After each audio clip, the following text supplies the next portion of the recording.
ለግንኙነት ዝግጁ ሆናችሁ አልጋ ላይ ስትሰቀሉ ይቺ መፋቂያ ስጣት። በአንዴ ነው ሞተሯ ተረክ የሚለው።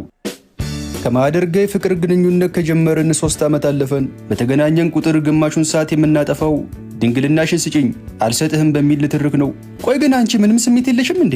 በዚህ 3 ዓመት ውስጥ እኮ እንኳን ሌላ ነገር ልናደርግ ቀርቶ አንድ ቀን እንኳን ከንፈርሽን ስሜሽ አላውቅም። አሁንማ እትዬ መሰልሽኝ ነው። እኔ ማህደር ላንተ እንደ እናትም እንደ እህትም እንደ ሚስትም ነው መሆን የምፈልገው አለችኝ። እስካሁን እንደ እናትና እንደ እህት በሚገባው ነሽልኛል። አሁን ደግሞ እንደ ሚስት ሆኝልኝ እስቲ ድንግልናሽን ስጪኝ። ቀለል አድርጋ እሺ እሰጥሃለሁ አለችኝና አጠገቧ የተቀመጠውን አንስታ ጎንጨት አለች። የሰማሁትን ነገር ማመን ተሳነኝ። 3 ዓመት ሙሉ ስትነፍገኝ የኖረችውን ነገር እንዴት ዛሬ 3 ደቂቃ ባልሞላ ክርክር ይሻለችኝ?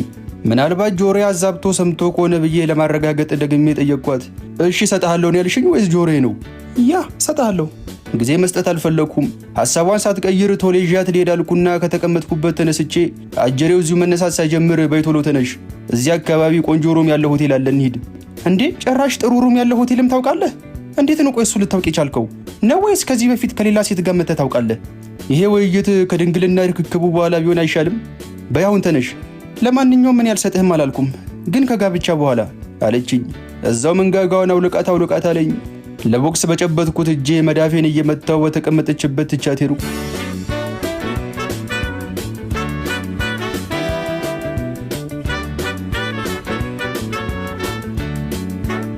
የቤቴ በር ላይ ቁጭ ብዬ ከጓደኛዬ ጋር በስልክ እያወራው ነው።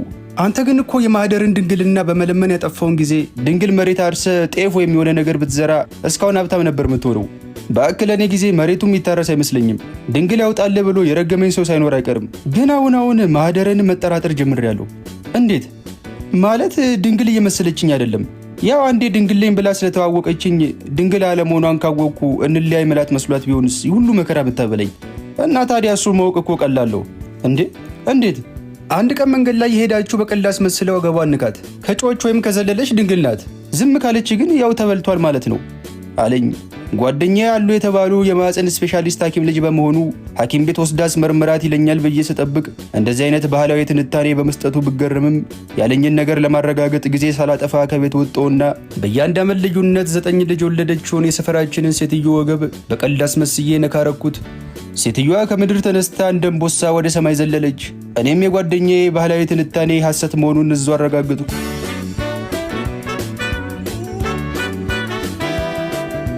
እኔ ቤት ፊልም እንይ ብዬ ጠርቻት እግራችን ላይ ፎጣ ጣል አድርገን ቺፕስ እየበላን ፊልም እየመረጥን ነው። ሲኒማ ቤት አልሄድም ስላልሽኝ እኮ ነው ቤት የጠራሁሽ እንጂ ሲኒማ ገብተን ብናይ ደስ ይለኝ ነበር። ከተጋባን በኋላ እንሄዳለን አለችኝ። ቤርጎ ቤት ሳይሆን ሲኒማ ቤት እኮ ነው ያልኩሽ። ከጋብቻ ጋር ምን አገናኘው? ሲኒማ ቤት እኮ ያው ቤርጎ ቤት በለው። ፊልሙን አይቶ ከሚወጣው ሰው በላይ ዓለሙን አይቶ የሚወጣው ሰው ይበልጣል። በር ላይ ሲወጡ ጠብቀ ስለ ፊልሙ ታሪክ በጠይቃቸው አንድ የሚነግር ሰው አታገኝም። ከዚህ በላይ ማብራሪያ ሳትጨምርብኝ ፈጠን ብዬ ስሜት ውስጥ ያስገባታል ብዬ የተማመንኩበትን ፊልም ከፈትኩ። ድንገት አክተሩ ልጅቱን ወደ ራሱ ስቦ የመጠመጣት ጀመር። አይኮርመው አልሁና በልቤ ቀስ ብዬ ማህደርን በጎና አየኋት። በፍጥነት ሪሞቱን መንጭቃኝ ፊልሙን አቆመችውና እነዚህ ሰዎች ግን ተጋብተዋል ነው ወይስ ዝም ብለው ነው የሚዘሙቱት? ጭራሽ ከኛ አልፈሽ ፊልም አክተርን መቆጣጠር አማረሽ? አናደደችኝ በጣም። ለማንኛውም ከጋብቻ በፊት እንደዚህ አይነት ነገር ማየት አልፈልግም ብላ ቲቪውን አጠፋችው። ሊሟሟቅ እያኮበኮበ የነበረው ስሜቴ ከቲቪው ጋር አብሮ ጠፋ። ቆይ ማድረጉ ይቅርሽ ማየቱ ምን ችግር አለው? ማህደር ግን ሳልፈልግ ሌላ ሴት ጋር እንዲህ የገፋፋሽ ነው ታውቂያለሽ አይደል? ደግሞ ቅዱስ መጽሐፉ ሳይቀር አትከላከሉ ተሰጣጡ ነው የሚለው። ጥቅሶችን ለራስህ የፍትወት ስሜት እያመቻቸ ያለ ቦታቸው አትጥቀስ። ለማንኛውም ምድር ነገ ትጠፋለች ቢባል እንኳን ካልተጋባን ምንም የምናደርገው ነገር የለም። እርግጠኛ ነሽ ከተጋባን በኋላ ራሱ ትሰጭኛለሽ? እጇን ጉንጬ ላይ ጣል አድርጋ እየደባበሰችኝ ከዛ በኋላማ ምንም የኔ የምለው ነገር የለም፣ ሁሉም ያንተን የኔ ጌታ። እኔ ምንም ድግስ ግርግር ምናምን አልፈልግም። በቃ ሽማግሌ ልከህ ከቤት እንድትወስደኝና 80ችንን እንድንፈራረን ብቻ ነው የምፈልገው። በተረፈ በቬሎና በሱፍ ቆንጆ ቆንጆ ፎቶዎች ከተነሳን በቂ ነው አለችኝ። እኔ እኮ ሰርግ የምትፈልጊ መስሎኝ ነው በምን አባቴ ደግሳለሁ ብዬ እስካሁን የቆየሁት። እንደዛ ከሆነማ በቃ ፎቶ፣ ሜካፕም፣ ሱፍና ቬሎ ክራይም አንድ ላይ የምናገኝበት ቦታ አለ። ሰሞኑን እዛ እንሄዳለን። ከዛ ሽማግሌ ልክና 80ችንን እንፈራርማለን። እሺ አለችኝ። በጉጉት ስጠብቀው የነበረው ቀን ደረሰ አልኩና በልቤ ግንባሯን ሳምኳት።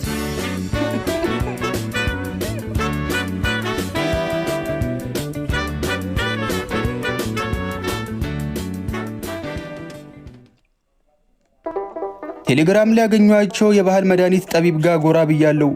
ግራና ቀኝ ጆሯቸው ላይ የተሰኩት ጤና አዳምና ዳማከሴ አስፓልት ዳርና ዳር የበቀሉ ችግኞች ይመስላሉ። ሰላም ዋሉ ብዬ እጄን ዘረጋውላቸው። እንዴት ዋልክ ብለው እጄን ሳቱትና አየሩን ጨበጡት። አይናቸውን ሳይው ጤነኛ ነው። አየር መጨበጥ የጥበባቸው አንዱ ክፍል ይሆን እንዴ ብዬ ትንሽ ተወዛገብኩ። አትቁም ቁጭ በል አሉኝና ቁጭ አልኩ። የእድሜ ጉዳይ ትንሽ አይኔን አደከመውና ሰው ራሱ በስርዓት መጨበጥ አቃተኝ እኮ። አይ ጊዜ ብለው ጆሮአቸው ላይ ሰኩትን ደማከሴ አፍንጫቸው ውስጥ ከተው 1-2 ጊዜ ካስነጠሱ በኋላ ምን ልርዳ ታዲያ አሉኝ። እኔ እንኳን ስሜት ቀስቃሽ እጽ ካሉት ብዬ ነበር አመጣጤ። ለአንተ ነው ለልጅቱ? ኧረ ለሷ ነው። የኔ እንዲሁም በተፈጥሮ የተቀሰቀሰ ነው። ተጨማሪ ከወሰድኩበት ኦቨርዶዝ ነው የሚሆነው። ምን ነው ታዲያ እሷ አልጋ ላይ ደክማብ ነው? ነገርየውን ስንጀምረው እኮ ነው ትድከም ትበርታ ማውቀው። እስካሁን ምንም ያደረግነው ነገር የለም። ድንግል ናት። አሁን ግን ድንግልናዋ ልትሰጠኝ ዳርዳር እያለች ስለሆነ ሐሳቧን እንዳትቀየር ብዬ ነው እርሷ ጋር የመጣሁት። ከተደረደሩት ብዙ አይነት መፋቂያዎች መሃል አንዱን መፋቂያ ነሱና ለግንኙነት ዝግጁ ሆናችሁ አልጋ ላይ ስትሰቀሉ ይቺ መፋቂያ ስጣት። በአንዴ ነው ሞተሯ ተረክ የሚለው። አንዴ ከፋቀችበት ሁሌ መደጋገም አያስፈልጋትም። ለሁል ጊዜም የሚሰራ ፍቱን እጽ ነው አሉኝ። መፋቂያውን እንዲያስኩ ፈገግ አልኩ።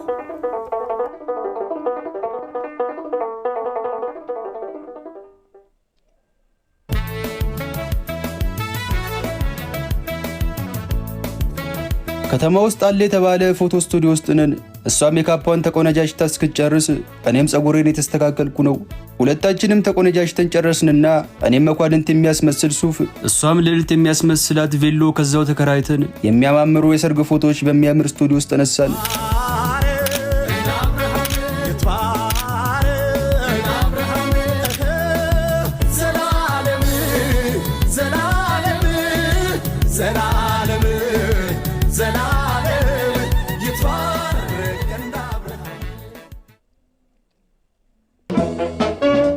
የሰርጋችን ቀን ምሽት እኔ በቦዲና በቱታ እሷ ደግሞ በስስ ፒጃማ ሆና አልጋ ላይ ተቃቅፈን ተኝተናል። ወደ ከንፈሯ በቀስታ የተጠጋው እችን ቀን እንዴት በጉጉት ስጠብቃት እንደነበር ታውቂያለሽ አይደል አልኳት። ተሽኮረመመች። ከንፈሯን በስሱ ሳምኳትና ሽንት ቤት ደርሼ መጣሁ እሺ ብያት ከአልጋው ላይ ወርጄ የባህል ሐኪሙ የሰጡኝን መፋቂያ ከኪስ ያወጣውና ቀደም እኮ የሚያምር መፋቂያ ሳይ ዝም ብዬ 2 ገዛው። ጥርስሽን ፋቅ እያረግሽ ጠብቂኝ ብዬ ወረወርሁላት። እኔም እንዳትጠራጠር ብዬ ሽማግሌው ከሰጡኝ መፋቂያ ጋር የሚመሳሰል ከአዟሪ በገዛሁት መፋቂያ ጥርሴን እየፋቅኩ ወደ ውጭ ወጣሁ። ከውጭ ተመለስኩና አልጋው ላይ ወጣሁ። በውስጤ ምን አይነት ዓለም ታሳየኝ ይሆን እያልኩ በደስታ ተውጬ እጄን ትከሻዋ ላይ ጣል አደረኩ። በፍጥነት መንጭቃ አስለቀቀችኝ። እንዴ ምን ሆንሽ? ምንም አልሆንኩም እኮ ጠጋቢያ። ታዲያ ወደ እኔ ለምንድን ነው የምትሸሽኝ ብዬ ወደ እሷ ተጠጋው። ይበልጥ ወደ ጎና ፈገፈገችና ግድግዳው ላይ ተለጠፈች። እንዴ አሁን ሰላም አልነበርሽ እንዴ? ቆይ በ5 ደቂቃ ውስጥ ምን ተፈጠረ? ምንም አልተፈጠረም። በሻው ልብስሽን አውልቂና ወደ ውስጥ እንግባ ብያት የቱታዬን ክር መፍታት ጀመርኩ። ምንም ማድረግ አልፈልግም እኔ አለችኝ። እንዴ ማለት በቃ ምንም ማድረግ አልፈልግም። እንዴ ከተጋባንም በኋላ ደግሞ እንደ ድሮ ልታስልምኝኝ ነው እንዴ? በአውልቂ። አላውልቅም። አውልቂ። እምቢ። የተከራከረን እያለ ድንገት ስልክ የጠራ የባህል ሐኪሙ ነበር የደወሉት። አነሳሁትና ሄሎ እንደው ይቅርበለኝ ልጄ ይቅርበለኝ እያሉ ልመና ውስጥ ገቡ። እንዴ ምን አጥፍተው ነው ይቅርበለኝ የሚሉት? ግራ ገባኝ። ትናንት እኮ አይኔን ትንሽ ግር ብሎኝ ስሜት የሚቀሰቅሰውን መፋቂያ ሰጣለሁ ብዬ ስሜት የሚያጠፋውን የሰጠው። እንደው ይሄ አይኔ ምን እንደሚሻለኝ። አይ ምን ልጅቱ መፋቂያውን ተጠቀመችበት እንዴ? ሄሎ ምንም መልስ አልሰጧቸውም። አልጋ ልብሱን ገለጥኩትና ውስጥ ገብቼ ጥቅልል ብዬ ተኛው።